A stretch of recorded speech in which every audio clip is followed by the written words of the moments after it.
With the wedding just around the corner, I accidentally broke a mug that Dylan's first love had given him. He was so furious, he slapped me. I didn't cause a scene. I broke off the engagement and threw away everything that had anything to do with him. I became what I had always wanted to be but never dared, a travel blogger. It was only after leaving him that I realized how vast the world truly is. Later, he came to me crying, begging for help. "Do you think I'd help a piece of trash like you?" I said. As the wedding approached, I went to the apartment Dylan and I were supposed to share. I accidentally bumped into a mug on the table and with a crisp crack, it shattered at my feet. The shards even cut my ankle, and blood began to trickle down my heel. I regretted my carelessness. Why did it have to be that mug? Looking at the broken pieces on the floor, my face darkened. Ignoring the pain from my foot, I crouched down to pick them up, but the moment I touched one, it sliced open my fingertip, drawing blood. TCH, what a horribly unlucky day. Dylan had always treated that mug like a treasure. He wouldn't even let me touch it. Once, he saw me drinking water from it and immediately snatched it out of my hands. He rushed into the kitchen and carefully cleaned it like it was some sacred relic. After gently placing it back in its spot, he turned to me with a cold face and sternly warned me never to touch that mug again. Dylan didn't have a cleanliness obsession. It wasn't that he couldn't stand me using his things. But just because I used that mug, he completely lost it. I thought he was overreacting. It was just a mug. Was it really that serious? We had a huge argument that day. For days afterward, Dylan didn't contact me, nor did he show any sign of apologizing. In the end, I gave in again, promising never to touch that mug again. Only then did we make up. And now, I'd shattered it. I hesitated for a moment, then took a photo of the broken pieces and the cuts on my ankle and finger, and sent them to Dylan. My phone buzzed. Dylan replied, "Wait at home." Staring at those 4 words, I couldn't tell what he meant. Was he worried about my injuries, or the mug? 15 minutes later, Dylan came rushing in. He stormed through the door with a grim face, eyes fixed on the shattered pieces.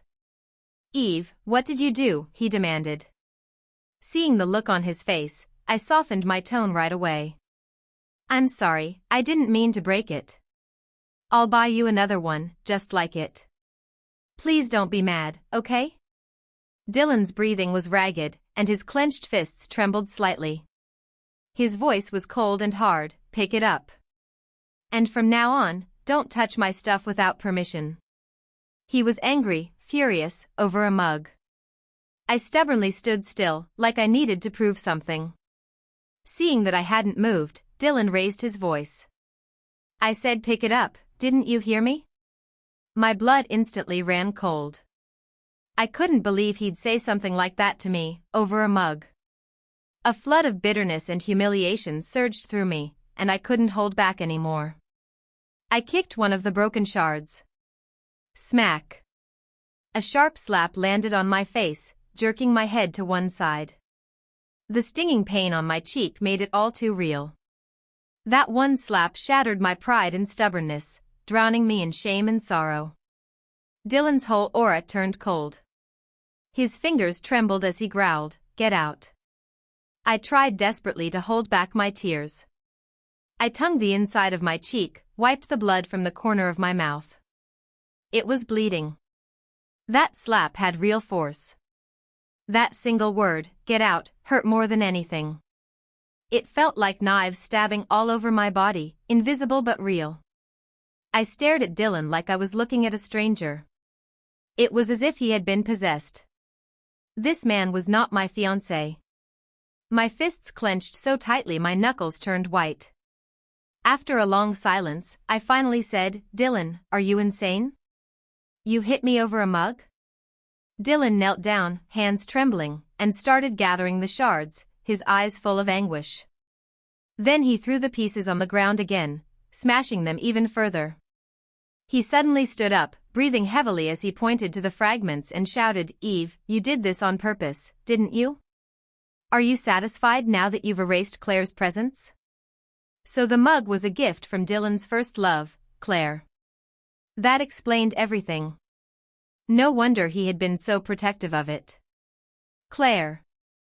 Dylan's first love. The three of us were high school classmates. We were close, always hanging out together. But teenagers aren't good at hiding their feelings. If you paid attention, you'd notice the signs. Dylan's eyes would often linger on Claire, a hidden affection buried deep within. But I noticed it, the unspoken love in his gaze. I had feelings for Dylan too, just like Claire did. When Dylan and Claire announced they were together, I buried my feelings and stepped aside. Our friendship triangle became a duo. Dylan, ever the oblivious straight guy, would always prepare little surprises for Claire and took care of her every mood swing. To give her a romantic Valentine's Day, he stayed up for nights on end, clumsily folding rows after rows, following online tutorials step by step. He was her knight in shining armor, her loyal protector. Dylan understood every one of Claire's gestures and glances, there was no space for anyone else. But in our junior year of college, Claire left Dylan and went abroad with a senior from our department. That was when I confessed my feelings to Dylan, and after chasing him for a long time, we finally got together. For years, I was the only one by his side. I thought I was the one Dylan truly cared for. But now, I realize it was all wishful thinking on my part. He never forgot Claire. He never let go of that relationship. Before today, I was completely in the dark. Now, I know the truth. Looking at the man before me, eyes red with rage, I almost wanted to laugh, but couldn't. My eyes burned, my nose stung, and my voice trembled as I choked out, "Fine. I'll leave." I turned and rushed out the door. Even when my heel twisted, I didn't stop. I was terrified that if I stayed even a second longer, the tears would fall. As always, Dylan didn't come after me. When I got home, I locked myself in my room. My parents saw the swollen side of my face and rushed over to knock, frantically asking what had happened. Through the door, I said I was fine and just needed time to calm down. Soon, it grew quiet outside. Then I heard the sound of someone making a phone call. I had no energy to care about what was happening outside. My head was a mess, yet everything felt crystal clear. I thought back on my years with Dylan, the memories replayed like a film in my mind. Maybe it was the unspoken crush from my younger years finally seeing the light that caused my love to grow so wildly, so uncontrollably. In this relationship, I was the one always chasing Dylan. Someone everyone else wanted to be close to, adjusted everything I did based on Dylan's preferences. I always prioritized his feelings. I was pampered my whole life, but for him, I learned to control my temper, to forgive and accommodate him, constantly changing myself for his sake. When we disagreed, I was the one compromising. When I felt wronged, I stayed silent. When we fought, I was the one who made peace first. Deep down, I knew Dylan agreed to marry me because his family's company needed support from mine. But even so, I was still thrilled and full of joy. Yet he never appreciated what I gave. He took my love for granted and treated me like I didn't matter. When I burned my fingers making soup for him, he didn't feel sorry, he called me clumsy. When I tried to please his parents and felt humiliated, he didn't care, he blamed me for not being thoughtful enough. To him, everything I did was expected, just because I loved him. Only now have I truly woken up. I lost myself in this relationship, constantly drained and consumed. I even forgot that to love someone else, I had to love myself first. Now that I've realized all this, I feel an odd sense of relief, like I've narrowly escaped disaster.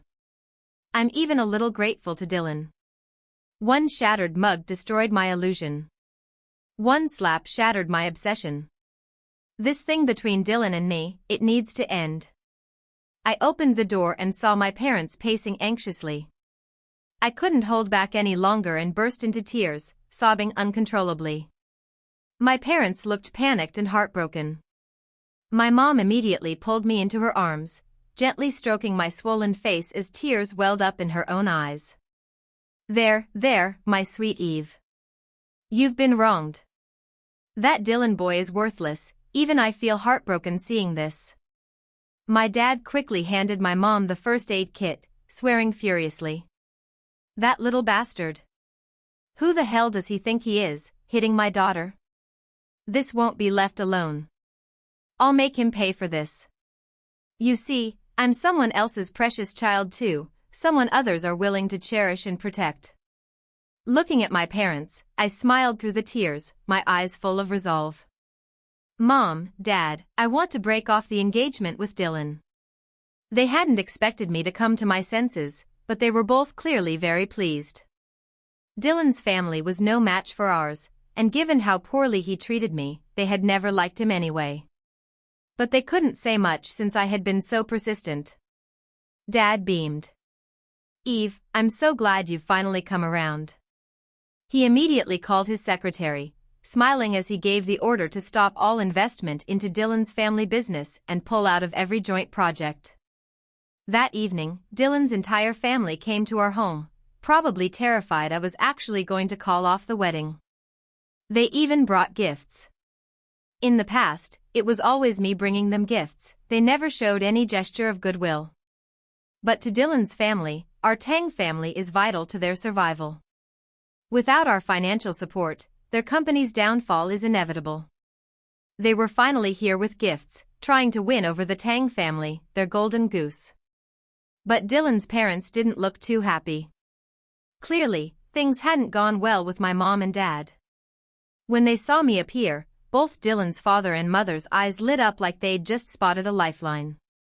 Eve, they called out softly, smiling with forced flattery. Their obsequious tone sent chills down my spine. I'd never heard them speak to me like that before. I glanced at them and gave a polite nod. Dylan's mother yanked on his sleeve, dragging him toward me. Only after a long pause did Dylan reluctantly step forward. His face was still cold. Eve, haven't you made enough of a scene? Just apologize and we'll move on. The wedding will still happen as planned. What a joke. He still thought I'd be the same as before, eager to please and always compromising. I sneered, voice laced with sarcasm. Dylan, I used to treat you like a person. Now it seems you really started believing you were one. Back when I cared about him, he was everything. Now that I don't, he's nothing. Dylan's brows furrowed slightly. Aren't you throwing this tantrum just to make me apologize? Fine. I'll apologize. But your dad needs to put the money back into our company's account. Unbelievable. He still thought he could act like this, just because I used to love him. So entitled. I shot him a cold look and responded bluntly, I gave you too much face before. No wonder you still don't get it. Let me make it clear, Eve, don't pick up trash. Even if you begged, I wouldn't take you back, let alone reinvest in your company. In my eyes now, Dylan was just a filthy rag. Every second he stayed disgusted me. He was so used to me apologizing first that my firm attitude finally made him realize something was different. His voice softened slightly. Eve, what do you want? I gave a cold laugh, eyes filled with disdain. Clearly no one ever taught you how to beg. When you're the one asking for something, try acting like it. Dylan's mother, seeing his hesitation, kicked him behind the knees. He dropped to the floor with a thud, kneeling in front of me. His lips were pressed tight, hands clenched into fists at his sides. His eyes burned with fury, red with humiliation. He didn't say a word. His mother, growing impatient, kicked him again and slapped his shoulder. Apologize to Eve properly. Unable to bear it any longer, Dylan suddenly jumped to his feet, voice ice cold. Eve, this is your last chance. If your dad doesn't reinvest, I'll never forgive you, and there's no way I'll marry you. With that, he turned to pull his parents away. But Dylan's father and mother shrugged him off and rushed toward me instead. Dylan's mother even tried to take my hand. I yanked it away instantly. She awkwardly withdrew her hand, but kept her sycophantic smile. Eve, Dylan was immature, but he truly loves you. I promise he'll change. And we've long seen you as our daughter-in-law. I stared at her fake sweetness and felt nothing but disgust. Back when I was chasing Dylan, I had bent over backwards to please them. They took my expensive gifts but always made things hard for me, barely treating me with basic courtesy. Now that I'm breaking off the engagement and they're losing our family's support, they're the ones desperate to win me over. Too bad, it's too late. Sorry. Our family doesn't collect trash. Dylan's mother tried to speak again, but I cut her off. I had no interest in wasting another word on them. I turned and gave the order, "Maid Grace, see them out." My parents were very pleased with how I handled things. They kept praising how much I'd matured. And honestly, how could I not? After dealing with such a toxic family, growing up was inevitable. Sometimes, growing up happens in an instant. I was just grateful I'd seen Dylan's true colors in time. After ending the engagement, my parents suggested I return home to inherit the family business. But I turned them down. 1, they were still young and capable. 2, I wanted to live life my own way first. I took time to reflect on myself and plan my future. The life and work I had before were all compromises made for Dylan. They were never what I truly wanted. Before I take over the family business, I want to travel the world. I want to experience different places, record my journey and growth through videos. With my parents' support, I began my new life as a travel blogger. My first stop was the city of Hu, where Lila lives, and where I had gone to university. Layla organized a gathering for me. That evening, our welcome dinner was full of old classmates. We laughed and chatted over drinks. "Eve, you're doing travel blogging now too? Do you remember Ethan? He's kind of famous now, a well-known travel vlogger." "Yeah. He's got millions of followers." "Where is he, by the way? Isn't he coming?" "He was supposed to go to some cocktail party, but when I told him we were meeting, he dropped everything and rushed over. He should be here any minute." Just as the words were spoken, the door to the private room swung open.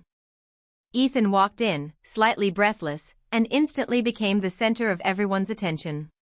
His gaze swept across the room, finally pausing somewhere before slowly shifting away. "Sorry I'm late." Lila nudged me with her elbow. "I feel like Ethan was staring at you just now. And he never comes to these gatherings, he must be here for you. Come on, be honest, are you two hiding something from me?" I looked up at the man who had just taken his seat. I didn't know much about Ethan, just that he had excellent grades and came from a good family. Back then, I was too focused on chasing Dylan to pay attention to any of the other guys in our class. His features were sharp and handsome, and he had a lean build. The gray business suit he wore made him look elegant and refined, exuding a subtle air of restraint. Turns out, there had been someone this attractive in our class all along, and I had been blind, only seeing Dylan. I looked away, took a small sip from my wine glass, and glanced at Lila. "Don't be ridiculous. This is the first time I've seen him since graduation." Lila looked like a gossip-hungry ferret in a melon field, grinning with curiosity. "With all my years of experience in love, I'm telling you, Ethan definitely has feelings for you. Just watch me." I pinched Lila lightly and said seriously, "Don't mess around. It'd be awkward for everyone if you stirred things up." She ignored me completely and turned to Ethan. "Ethan, long time no see. You're a well-known travel blogger now. But I'm curious, your grades were amazing in college. Why did you choose to become a blogger after graduating?" Ethan's gaze went past everyone else and landed on us, intensely focused. After about 10 seconds, he finally spoke. "Because the person I like, her dream is to travel the world." The room erupted in excitement. Everyone was asking if Ethan had ended up with the person he liked. I could feel Ethan staring at me, and it made me uncomfortable. Just as I was about to glance back at him, I heard him let out a soft, somewhat helpless laugh. She doesn't know I like her. Gasps and exclamations echoed around the room. No way, Ethan, I didn't think you were such a romantic. Wow, I can already imagine how touched she'll be when she finds out.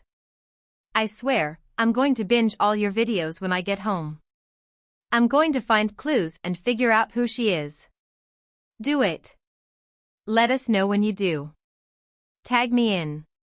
I looked up at Ethan and found him still staring at me. I quickly looked away. Then Ethan chuckled softly. I've decided, I'm going to confess to her. Can't wait. When you get together, let us know. I want to ship this couple. Count me in. The atmosphere became lively again. The way Ethan looked at me just now, it was so familiar. It was the same look I used to give Dylan all those times I stared at him in secret. My heart was pounding uncontrollably. Maybe I was imagining things. Lila didn't notice my blushing face. She grabbed me and pushed me toward Ethan. Ethan, Eve's also doing travel vlogging now. You two should talk. Oh, and you haven't added each other on WeChat yet, right? Go ahead. As she spoke, she brought out my QR code and let Ethan scan it. The friend request notification popped up right away. Ethan's journey to Eve requests to add you as a friend. My heart skipped a beat. Maybe I was just being overly sensitive. After a few rounds of drinks, the gathering started to wind down. Lila pushed me toward Ethan again. Ethan, could you do me a favor and take Eve back to her hotel? I'd feel better knowing she's not going alone. Ethan was caught off guard for a moment, and his ears visibly turned red. He nodded without hesitation. Sure. I sat a bit stiffly in the passenger seat. I could tell Ethan was nervous too. This was the first time we were alone together, in his car, no less.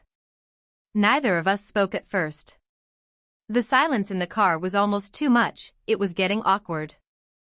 To break the tension, I spoke first. By the way, Ethan, what's your account name? I'll follow you. Ethan's Journey to Eve. What? His voice was so soft I could barely hear it. First his ears were red, now his whole face was turning red. Blushing, he repeated, Ethan's Journey to Eve. Same as on WeChat. I opened the video platform, typed in the name, and quickly found his account. I tapped on one of the videos.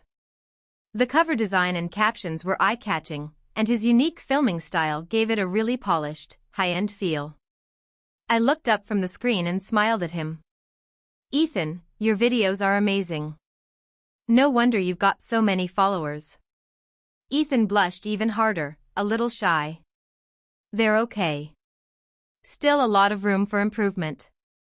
I scrolled through a few more videos before we arrived at the hotel. Ethan, thanks for giving me a ride tonight. You're welcome. Eve, can I contact you again sometime? Don't get me wrong, just as friends, I mean. Ethan explained a little anxiously, his fingers turning slightly white from gripping the steering wheel. I smiled and replied, of course you can. I actually wanted to ask you for advice sometime. Just don't get annoyed with me, okay? He visibly relaxed. His tone, no longer tense, now carried a hint of joy. How could I? I'll answer anything you ask, no holding back.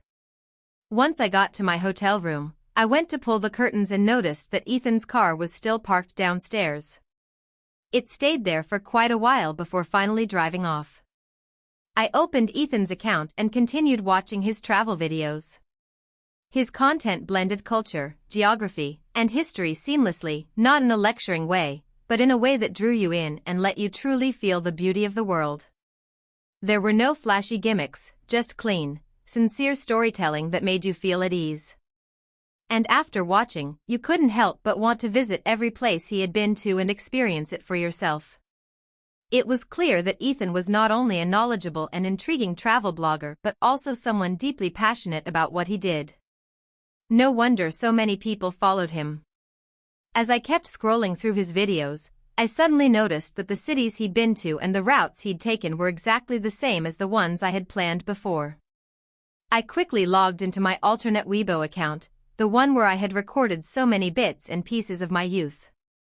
Hardly anyone followed me there, but under every single post there were likes. From one person. Ethan's journey to Eve. I clicked into his profile. The most recent post was from just half an hour ago. I used to envy Ivy, which could sprawl across an entire wall just to reach one particular window. I liked someone for so long, but never dared to let her know. Now, I want to be that Ivy, and do everything I can to open the window to her heart. Attached was a picture of the hotel I was staying at. This Ethan's journey to Eve, it had to be Ethan. It was like I had uncovered a long-buried secret. A surge of emotion rushed through me, shock, joy, and a storm of feelings flooding my entire body. During the half-month I stayed in Shanghai, Ethan came to see me almost every day. He shared all his experience as a travel blogger, helped me plan my own content strategy in detail. Of course, he also took me on thorough tours of the city, trying out all kinds of food, exploring new and fun experiences. Lila joked that even a fool could see Ethan had an agenda when it came to me. But I felt indifferent. Today, Ethan and I went out to shoot some video footage. Halfway through, a call came in from Dylan. What a mistake, I'd forgotten to delete his number. I glanced at the screen but didn't pick up. The calls kept coming one after another. Ethan looked at the phone, then looked at me. Go ahead and answer. I tapped the answer button, my voice calm. What do you want? Dylan's voice sounded pleading. Eve, I was wrong. Please, come back. Let's get married, okay? I'll do whatever you say from now on. So much for Dylan pretending to be tough. It had only been a few days, and his family must already be in trouble.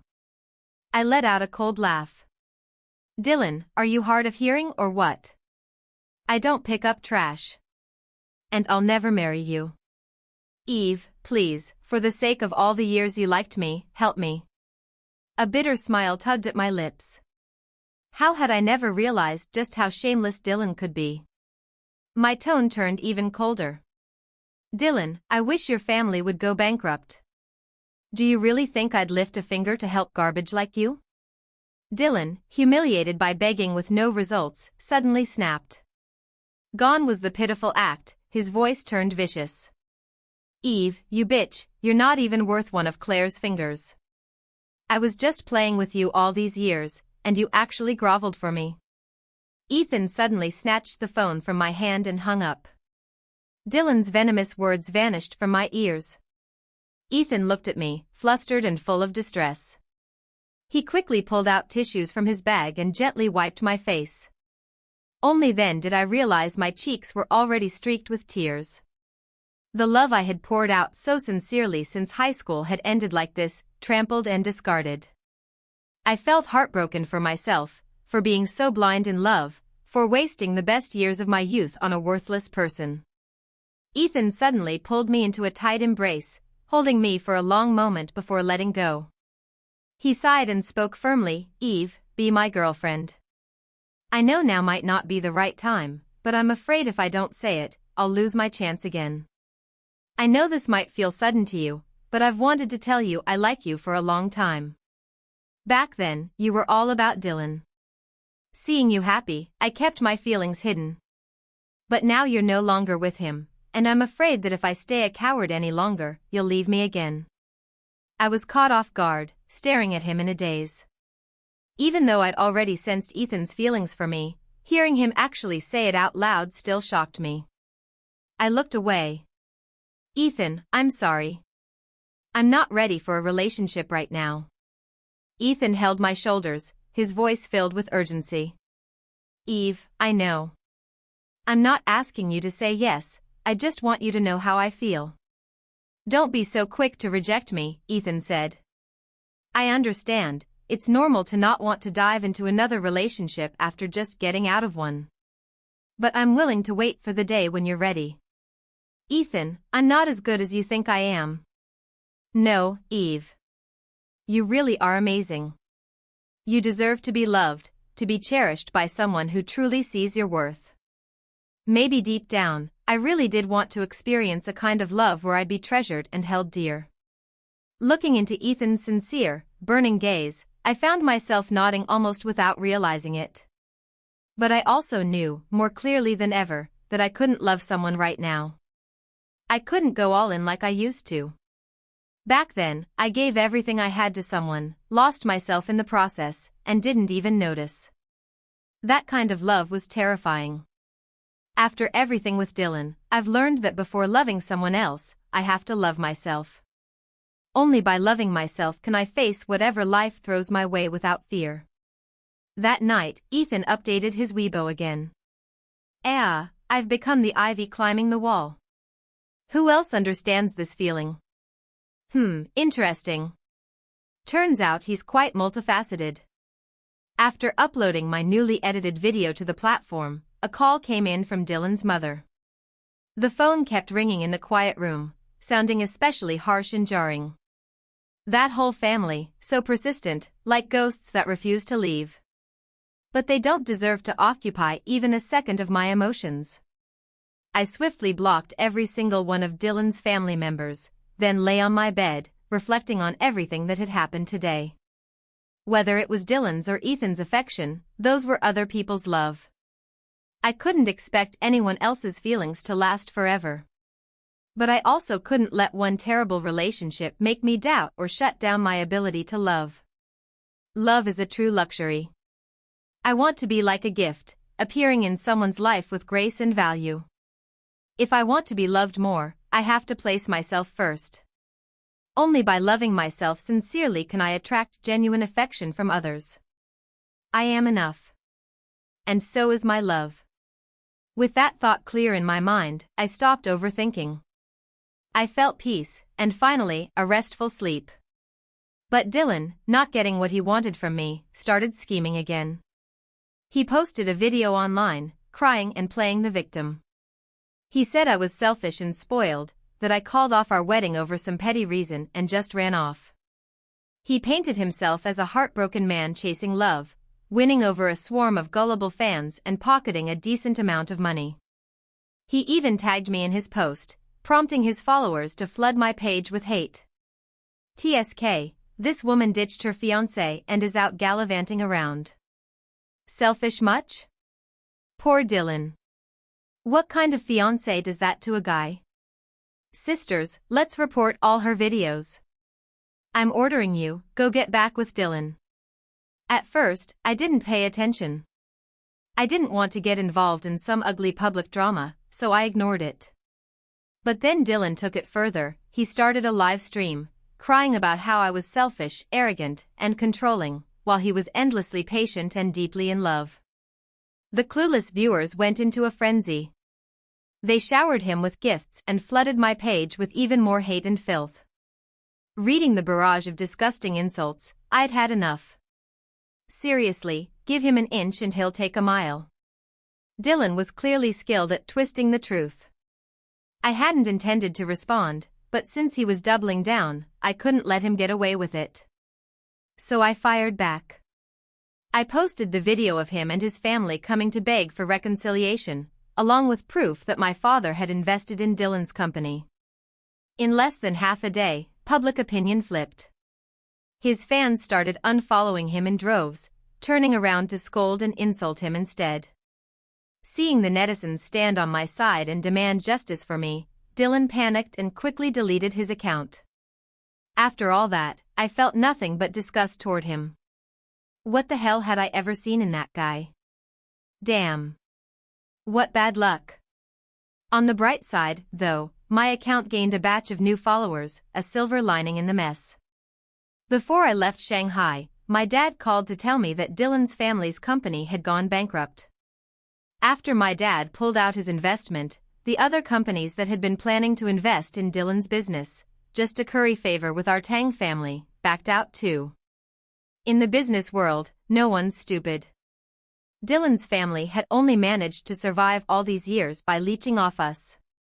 Now that we'd withdrawn, anyone investing in Dylan's company would be seen as opposing the Tang family. Without external funds, and already deep in debt, Dylan's company was quickly devoured by competitors. I heard that his family is now on the run, constantly evading debt collectors. Their days of luxury are long gone. And Dylan himself? Once a rich trust fund brat, now broke and drowning in debt. His so-called friends now avoid him like the plague. After hanging up on my dad, I felt no sympathy for Dylan's situation, only satisfaction. Everyone must face the consequences of their own actions, and pay the price for the choices they make. If Dylan's family destroyed themselves, that's their own business. After saying goodbye to Lila, I began a new journey. When Ethan asked if he could travel with me, I didn't say no. He didn't go out of his way to do anything for me, and I didn't treat his earlier confession as some binding promise. Instead, we got along naturally, with ease. When I'm with him, I can speak freely and express my feelings without holding back. And he respects every decision I make, always offering timely and thoughtful advice. Being with Ethan feels effortless, relaxed, and in perfect rhythm.